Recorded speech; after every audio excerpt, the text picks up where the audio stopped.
বাবা বাবা, তুমি লিলির কি কোনো খবর জানো? মাহারা বোনটা সে কিভাবে যে আছে তাকে একবার দেখে আসা উচিত। না, চোখের নিচে আমি ওই মেয়ের মুখ দেখতে চাই না। মানে এই সহ পল্লাতে কালি যা হবার হয়েছে, লিলিকে তো এক জায়গায় না এক জায়গায় বিয়ে দিতে হতো বাবা। আক্তার আক্তার গরিব হলেও সে উচ্চ শিক্ষিত, একটা চাকরির ব্যবস্থা করে দিলেই লিলির দিন ভালোভাবেই কাটবে বাবা। না, ওই ছোট লোকদের তো চাকরির ব্যবস্থা দেওয়ার কথা। আমি আরো চেষ্টা করব যাতে জীবনে আর ওদের চাকরি না হয়। সালাম দিয়ে সালাম দে সালাম দে আসসালামু আলাইকুম। ওয়ালাইকুম আসসালাম। তা কি মনে করে মুন্সি সাহেব, আপনার কথা মতো ওই লোফারটাকে টিউশন মাস্টার রেখে শেষ পর্যন্ত আমার মান সম্মান সব শেষ হয়ে গেল। আমরাও কম অপমান হয়নি খাসাব। আপনার এবং আমাদের চরম প্রতিশোধ নিতে হবে। আমাকে আমাকে বিয়ের আসর থেকে অপমান করে তুলে দিয়েছে, আর আমাদের সামনেই অন্য ছেলের সাথে মেয়ে বিয়ে দিয়েছে। আপনি কাকে বিয়ে করতে গিয়ে অপমানিত হয়েছেন মোড়ল সাহেব? ওই আক্তারের বোনকে বিয়ে করতে গিয়ে আমি অপমান হয়ে গেছি। বিয়ে দিল না কেন, অপমান করলো কেন? আমি নাকি গরুস্থানের মরা, এই জন্য আমার সাথে বিয়ে না দিয়ে ওই মিস একদম ওর সাথে বিয়ে দিয়েছে। ওই বৃদ্ধ লোকের সাথে বিয়ে না দিয়ে এই যুবক ছেলের সাথে বিয়ে দিয়েছে। সে তো অনেক ভালো কাজ করেছে মোড়ল সাহেব। এই যুবকদের সাথে এই যুবতীর বিয়ে দিয়েছে। এমন ভাবে আমাকে অপমান করলো, আর কি কোনো প্রতিশোধ আমি নিব না। আমাকে অপমান করলো। আরে তোমার বোনকে ওই গোপনে বিয়ে করলো আক্তার, আর তোমাদের লোক সমাজে সহ্য করলো। তাকে তুমি দিলে সহ্য করবে? সহ্য করতে পারছি না, কিন্তু কিভাবে ছোট লোককে সাহায্য করা যায় তার কোনো ব্যবস্থাও করতে পারছি না। কি যে বলেন না খাসাব, এ বর্তমান যুগে মানুষকে ফাঁদে ফেলতে বেশি বেগ পেতে হয় না। বিশেষ করে ওই গরিবদের বেলায় ওই একটা মিথ্যে মামলা ঘাড়ে চাপিয়ে দিয়ে পুলিশকে কিছু টাকা ঘুষ দিয়ে দিন, এমন ভাবে কেস সাজাবে যে আর কোনদিন ছাড়া পাবে না। সারা জীবন ওই জেলখানায় পচে পচে মরবে। আমি কি মামলা করতে পারি ওই লোফারটার নামে?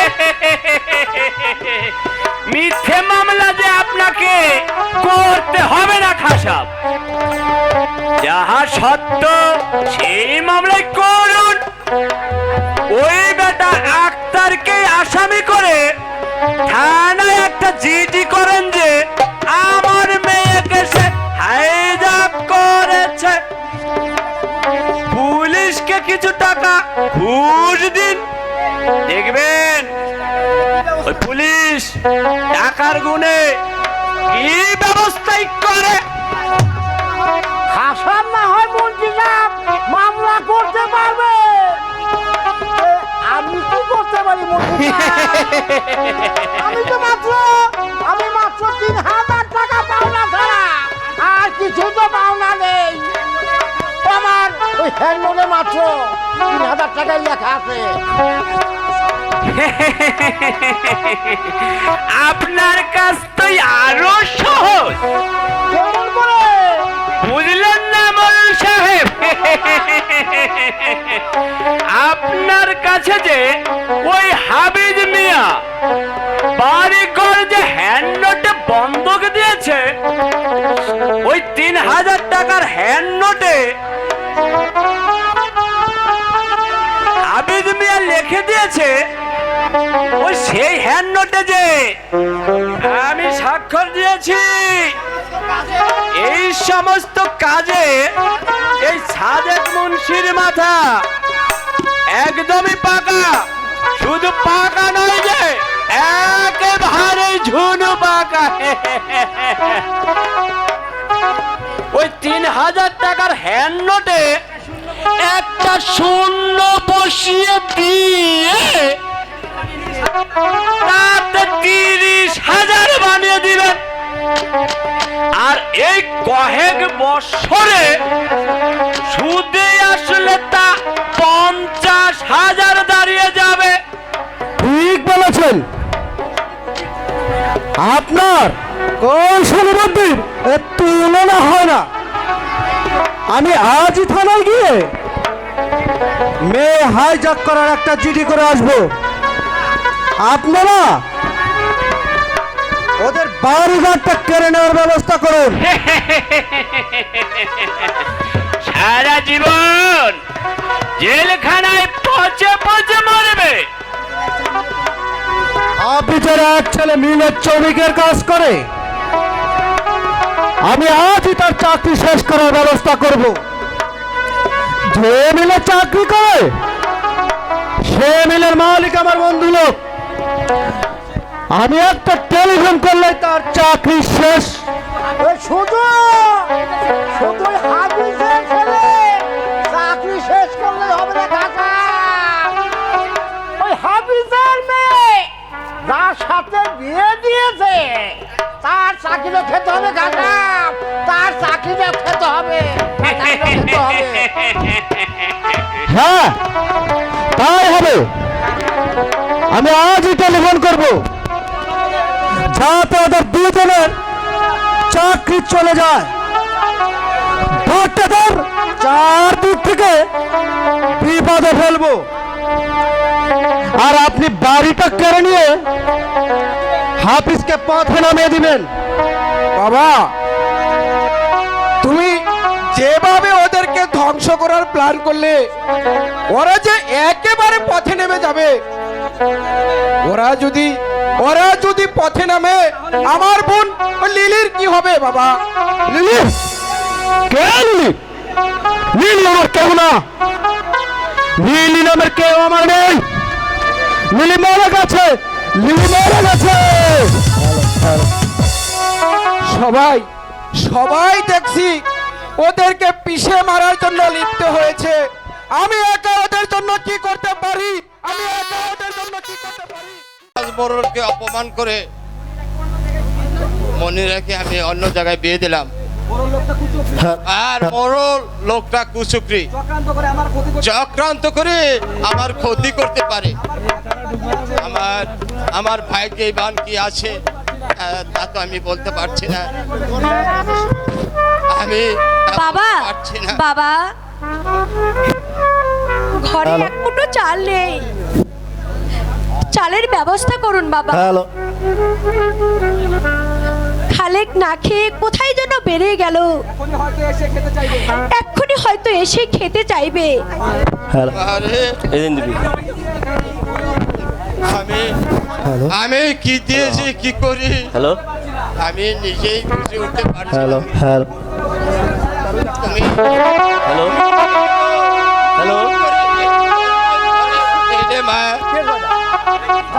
তুমি আমরা সারাটা জীবন দুঃখের সাথে পাঞ্জা লড়ে কোনো রকম এক বেলা খেয়ে আমরা বেঁচে আসি। জন্ম থেকে সুখের মাঝে আমি বড় হয়েছি। কখনো আমি দুঃখ বুঝতে পারিনি। গরিবের জীবন একটা দুর্বিষয় যন্ত্রণা, তা আমি জানতে পারিনি বাবা। ভাবি, আমাকে কিছু খেতে দাও। আমি যে আর ক্ষুধার জ্বালা সহ্য করতে পারছি না ভাবি। অপেক্ষা কর ভাই, এখনই এখনই বাবা চাল আনতে যাবে। চাল নেই কেন? চাল না থাকে কি চাল নিয়ে এসি। হে খোদা,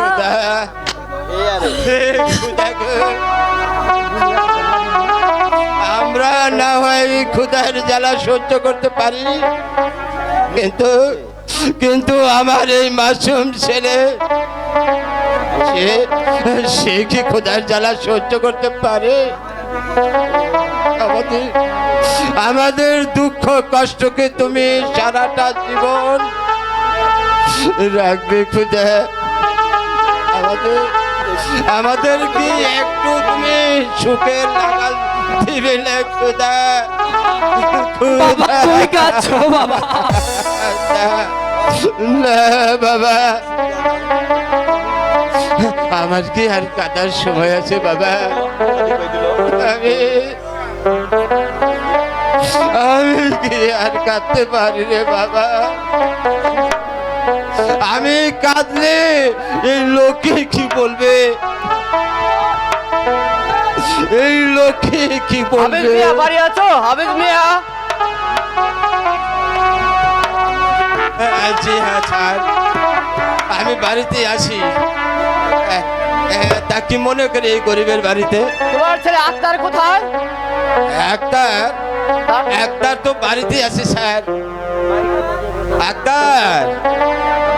আক্তার এই একটু বাইরে আসতো বাবা, এই থানা থেকে এই স্যার এসেছে, তোমাকে ডাকছে। আসসালামু আলাইকুম।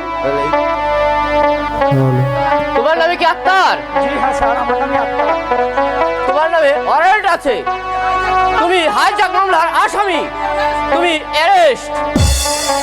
ওয়ারেন্ট আছে? আমি হাইজ্যাক মামলার আসামি? না না, আপনার হাইজ্যাক করতে পারে না। আমি তাকে স্বেচ্ছায় বিয়ে করেছি। ওরা আপনাকে মিথ্যা মামলা করেছে। আমি আপনার দুটো পায়ে পড়তে চান, আপনি আক্তারকে ছেড়ে দিন। আমি যে আক্তারের স্ত্রী, আমি হচ্ছে দবির খার মেয়ে। আমার নামে লিলি। আমি বাবার কথা অমান্য করি আক্তারকে বিয়ে করেছি। আমরা পুলিশ, আসামি ধরে বিচারের কাছে হাজির করাই আমাদের কাজ। বিচার প্রমাণ করবে সত্য মিথ্যা। না স্যার, আপনাকে পায়ে পড়ে বলছি স্যার, ওকে যে আক্তারকে ছেড়ে দিন। আক্তারের কোনো দোষ নেই স্যার। আমি স্বেচ্ছায় বাবার কাছ থেকে আমি আক্তারের সঙ্গে চলে এসেছি স্যার, আপনি ছেড়ে দিন।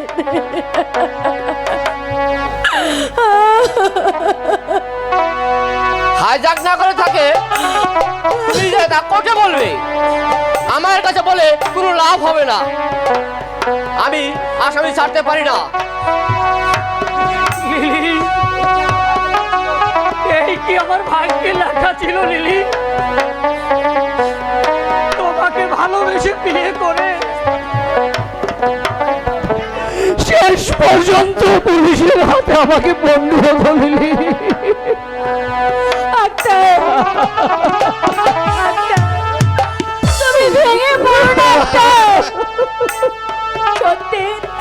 সত্যের জয় যে একদিন হবে। বাবা যতই চক্রান্ত করুক না কেন, আমার বাবা কোনো কিছুই করতে পারবে না। তোমাকে ভালোবেসে বিয়ে করে বাবার সম্পত্তি থেকে আমি ত্যায্য হয়েছি। তুমি গরিব জেনেও আমি তোমাকে স্বামী রূপে গ্রহণ করেছি।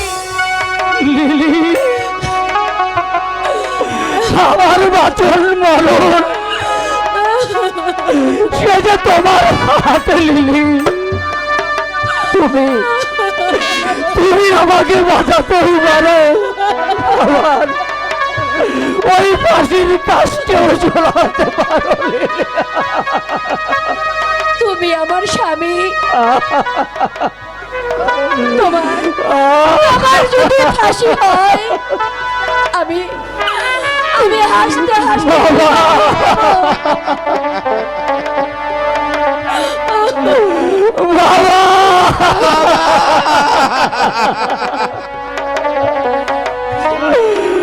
এই লিলিকে তোমার কাছে রেখে গেলাম।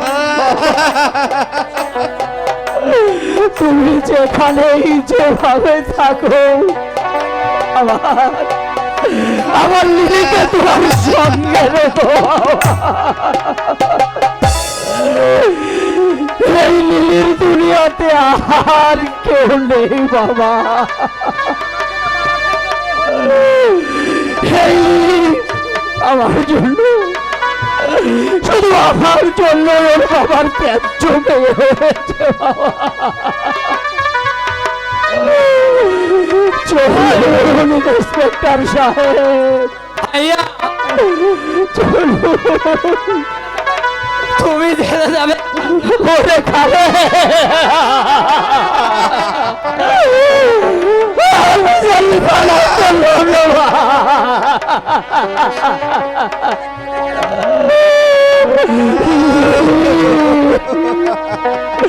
তুই আমার খালেককে দেখে বলিনি, তুমি ছাড়া ওই খালেককে দেখার আর কেউ এলো না।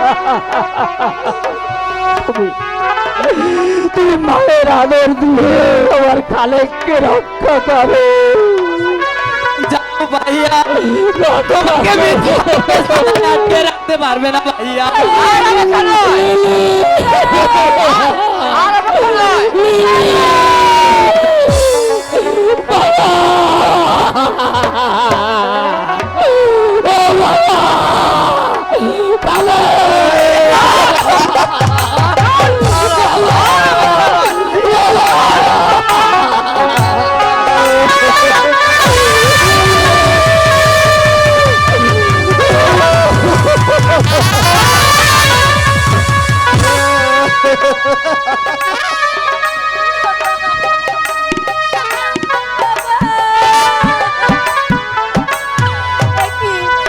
কি হলো বাবা? মারে কাঁদিস নে মা, কাঁদিস নে। আমার ছেলের জন্য তুই তোর পুরা ফ্যামিলি ত্যাগ করেছিস মা। আমার কাছে তুই সারাটা জীবন তুই আমার মেয়ে হিসেবে থাকবি রে মা।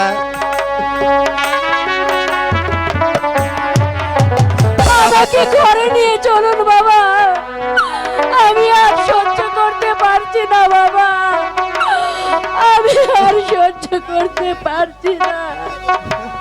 চলো চলো মা,